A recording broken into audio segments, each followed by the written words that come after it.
दोस्तों, बजट सत्र से ठीक पहले छत्तीसगढ़ कर्मचारी अधिकारी फेडरेशन ने विभिन्न मुद्दों को लेकर उग्र आंदोलन की तैयारी तेज कर दी है। इसको लेकर प्रांतीय कमेटी की बैठक में बड़ा निर्णय लिया गया है। इसी बड़ी खबर के बारे में हम इस वीडियो के अंदर विस्तार पूर्वक समझने वाले हैं। नमस्कार दोस्तों, मैं हूं आपका दोस्त लोकेश साहू और आप देख रहे हैं लोकेश साहू यूट्यूब चैनल।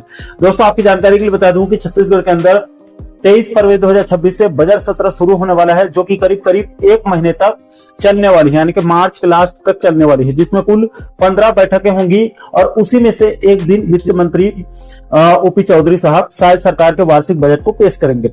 लेकिन दोस्तों, उससे पहले इधर फेडरेशन ने उग्र आंदोलन करने का बड़ा निर्णय ले लिया है। दोस्तों, छत्तीसगढ़ कर्मचारी अधिकारी फेडरेशन के प्रांतीय संयोजक कमल वर्मा जी ने प्रेस विज्ञप्ति जारी करके बताया कि छत्तीसगढ़ कर्मचारी अधिकारी फेडरेशन की प्रांतीय बैठक राजधानी रायपुर में आयोजित की गई थी। उस बैठक में फेडरेशन ने 11 सूत्रीय मुद्दों को लेकर 29 दिसंबर 2025 से 31 दिसंबर 2025 तक जो 3 दिवसीय आंदोलन किया था, उस कलम बंद काम बंद हड़ताल की समीक्षा की गई है। इसके बाद फेडरेशन के आंदोलन से 3% डीए यानी कि 58% डीए आदेश जारी किया गया, जिसके लिए सभी कर्मचारियों अधिकारियों के प्रांत अध्यक्षों को शुभकामनाएं वहां पर दी गई। दोस्तों, फेडरेशन ने अपने बैठक में राज्य के कर्मचारियों के ज्वलंत मुद्दों पर विस्तार पूर्वक चर्चा किया, जिसमें प्रदेश के अंदर व्यापक संविदा प्रथा को समाप्त करने का निर्णय लिया गया। साथ ही साथ आधार बेस्ड अटेंडेंस प्रणाली में आ रही समस्याओं से शासन को अवगत कराते हुए इस व्यवस्था को समाप्त करने के लिए अंतिम पुनर्विचार करने के लिए ज्ञापन सौंपने का निर्णय लिया गया है।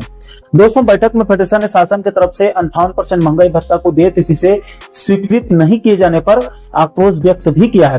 इस दौरान पश्चिम बंगाल सरकार द्वारा इधर डीए एरियर्स का भुगतान देय तिथि से करने के लिए सुप्रीम कोर्ट के आदेश की समीक्षा भी किया गया। सुप्रीम कोर्ट के आदेश के संदर्भ में प्रदेश के सरकारी कर्मचारियों को भी यानी कि छत्तीसगढ़ के कर्मचारियों को भी देय तिथि से महंगाई भत्ता स्वीकृत किए जाने के लिए शासन को पत्राचार करने का निर्णय लिया गया। शायद सरकार द्वारा यदि सुप्रीम कोर्ट के आदेश के आधार पर छत्तीसगढ़ में भी निर्णय नहीं लेती है, डीए के एरियर्स को लंबित डीए के एरियर्स को नहीं देती है, तो यहां से भी कोर्ट केस लगाने के लिए सभी सदस्यों ने सुझाव दिया है। दोस्तों, फेडरेशन के प्रांतीय बैठक में कर्मचारी नेताओं ने सेवानिवृत्त अधिकारियों और कर्मचारियों को यानी जो लोग रिटायर्ड हो गए हैं, उनको फिर से संविदा नियुक्ति दिए जाने की वर्तमान व्यवस्था पर गंभीर चिंता व्यक्त की गई है। इस मुद्दे पर फेडरेशन का कहना है कि इस प्रकार संविदा नियुक्तियों से विभागों में कार्यरत नियमित कर्मचारियों की प्रमोशन प्रक्रिया प्रभावित हो रही है तथा योग्य कर्मचारियों के कैरियर उन्नयन के अवसर बाधित हो रहे हैं। साथ ही लंबे समय से सेवा दे रहे कर्मचारियों को पदोन्नति की प्रतीक्षा रहती है, लेकिन सेवानिवृत्त कर्मचारियों अधिकारियों को फिर से संविदा पर नियुक्त किए जाने से रिक्त पदों पर पदोन्नति नहीं हो पा रही है। इससे कर्मचारियों में निराशा और असंतोष देखी जा रही है। इसके अलावा फेडरेशन ने यह भी आशंका व्यक्त की है कि संविदा नियुक्तियों की प्रक्रिया में पारदर्शिता के अभाव में पक्षपात और भ्रष्टाचार की संभावनाएं बढ़ सकती है। यदि नियुक्ति प्रक्रिया स्पष्ट, प्रतिस्पर्धा और नियमबद्ध न हो तो इससे प्रशासनिक व्यवस्था की निष्पक्षता पर प्रश्न चिन्ह लग सकते हैं। दोस्तों, फेडरेशन की प्रांतीय बैठक में यह भी निर्णय लिया गया है कि यदि सरकार द्वारा आधार बेस्ड अटेंडेंस व्यवस्था को समाप्त नहीं किया गया तो सभी प्रांत अध्यक्ष रायपुर में आयोजित करके एक बैठक आयोजित करके आगामी आंदोलन को लेकर अंतिम निर्णय लेंगे।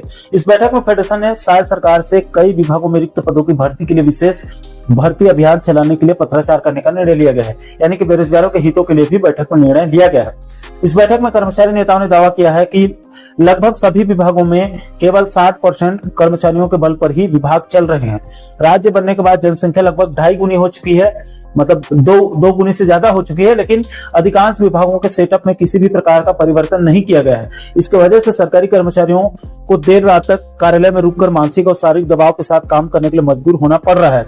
इसके अलावा फेडरेशन के 11 सूत्री मुद्दों के समर्थन में आगामी बजट सत्र के दौरान उग्र आंदोलन करने का सुझाव बैठक में लिया गया है। दोस्तों, आंदोलन कब से होगा, इसकी जिम्मेदारी फेडरेशन की कोर कमेटी की होगी। कोर कमेटी की तरफ से शीघ्र बैठक लेकर आंदोलन की तारीखों का ऐलान किया जा सकता है। दोस्तों, फेडरेशन की प्रांतीय बैठक में प्रांतीय संयोजक कमल वर्मा सर, ओंकार सिंह जी, चंद्रशेखर तिवारी सर, संजय सिंह जी, पंकज पांडे सर के साथ साथ कई संगठनों के पदाधिकारी गण इसमें उपस्थित हुए थे। तो दोस्तों, छत्तीसगढ़ अधिकारी कर्मचारी फेडरेशन के प्रांतीय बैठक में डीए एरियर्स, संविदा प्रथा समाप्त करने और आधार बेस्ड अटेंडेंस जैसे महत्वपूर्ण मुद्दों को लेकर उग्र आंदोलन करने का निर्णय लिया गया है। हालांकि इसके तारीखों का भी ऐलान नहीं किया गया है। इसकी जिम्मेदारी फेडरेशन की कोर कमेटी को सौंपी गई है। कोर कमेटी की बहुत जल्द बैठक होगी, उसमें आगे के आंदोलन की तारीखों का ऐलान संभव है। बाकी दोस्तों, इस समय कर्मचारी जगत से जुड़ी इस महत्वपूर्ण मुद्दे को लेकर आप लोगों की क्या राय है?